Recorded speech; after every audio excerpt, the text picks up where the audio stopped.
Hi, boys and girls. I'm going to do a little story today, but before I do, I wanted to ask, who takes care of you when you're sick? When you don't feel well, who is it that takes care of you at home? You know, I live alone now, so when I get sick, I always think, ugh, there's nobody to take care of me because my family is so far away. And also because my mom and dad are older, I don't want to bother them and get them sick. So when I get sick, I just lay there and I'm sick alone, which is the worst because I really just want my dad to bring me popsicles like he used to do when I lived close to him when I would get sick as a grown-up.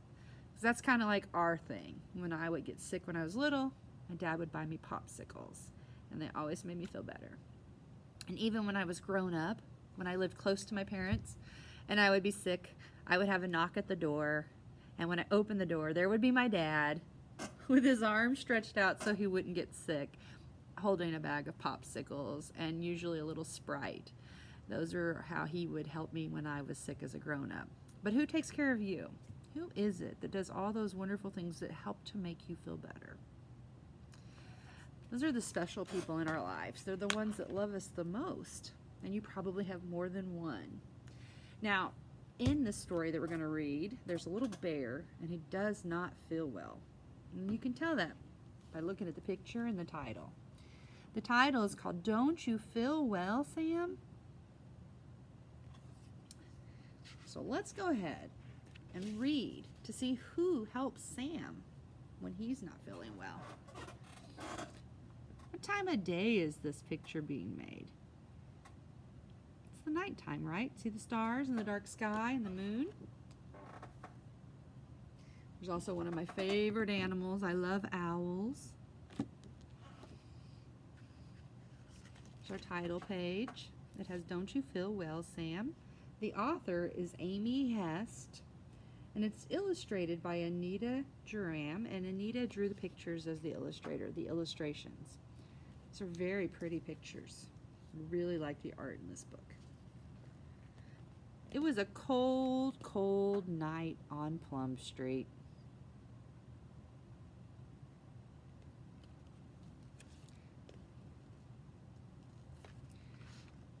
In the little white house, Mrs. Bear was putting Sam to bed. She closed their favorite book, and they both blew out the candle. "Kiss goodnight, Sam," Mrs. Bear said, and she wrapped him all cozy in the blanket that was red. Mrs. Bear is taking good care of him, isn't she?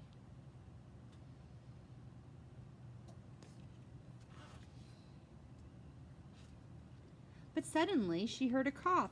And there sat Sam, curled up and small and coughing in his bed. Oh no.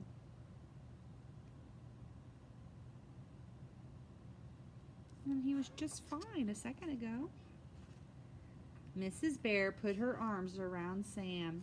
"Don't you feel well, Sam?" Sam shook his head.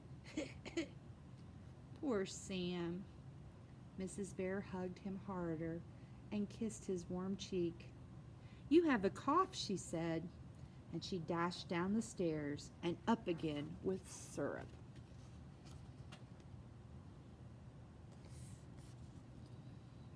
You know, when you're sick, sometimes you have to take cough syrup if you have a cough. It's the worst. "Open wide, Sam," Mrs. Bear said. Sam shook his head. "Tastes bad," he said. "Yes," said his mama. "You need to be brave." Sam put the blanket on his head. "I don't have a cough." So why is Sam saying he doesn't have a cough? Why did he say that? Do you think it's because he doesn't want to take that yucky syrup? Probably right. "Try again, Sam," said his mama. Sam shook the blanket off his head. He opened up, then closed his mouth tight. The spoon was too big. "Too big," said Sam.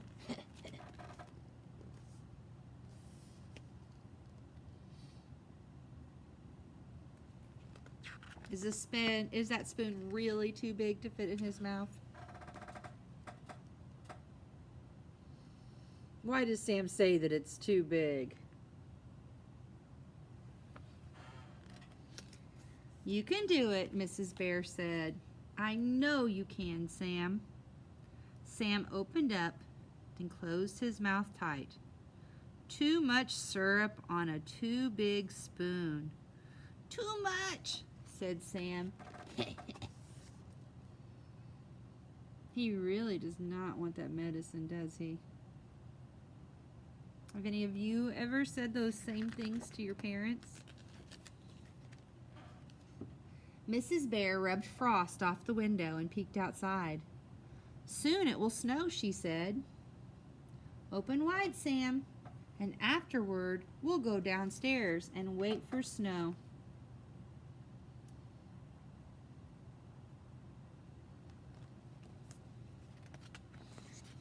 Snow? Sam opened wide, then very wide. He sputtered and snorted and made a big face, and the syrup went down. Brave Sam, he said.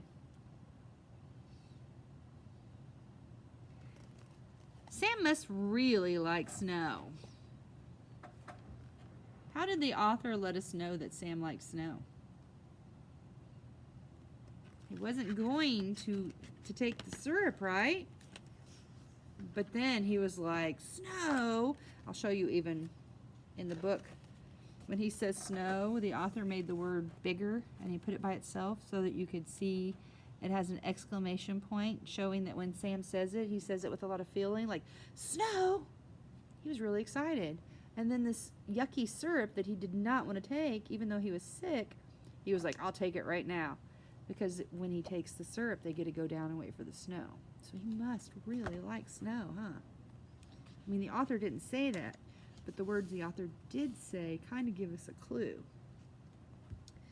Mrs. Bear and Sam held hands on the stairs.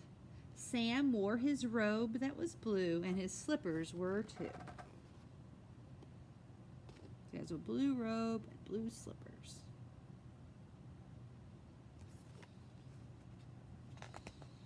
They lit a little fire in the kitchen, then made a pot of tea. Mrs. Bear put extra honey in the tea, and it was nice sliding down. Sometimes when you have a sore throat or a cough, your family might make you tea, and they put honey and lemon in it because those things soothe your throat and make you feel better.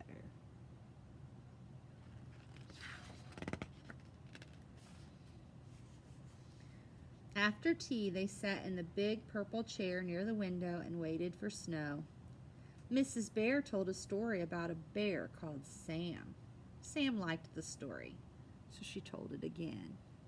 Hick, hick, went the cough every now and then. What do you think about Mrs. Bear? How must she feel about Sam? Seems like she must love him an awful lot. Sam leaned back on his mama's soft belly, and it wriggled while she talked.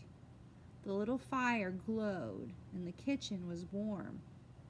All through the night, Mrs. Bear and Sam sat in the big purple chair and waited. So they're waiting for that snow.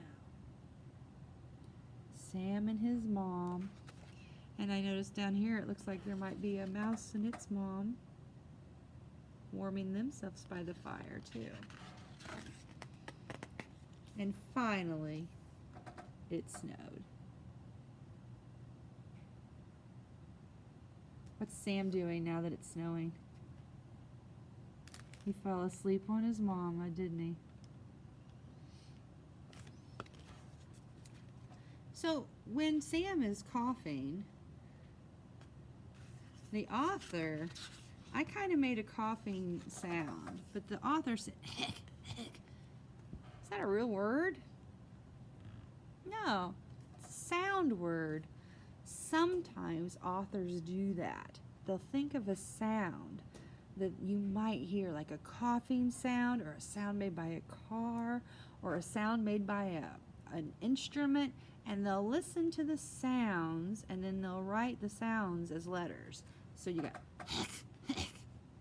H-C-K. It's kind of a weird sound, but that's a sound you might make when you were coughing. All right. I hope that you enjoyed that story about Sam and his mom.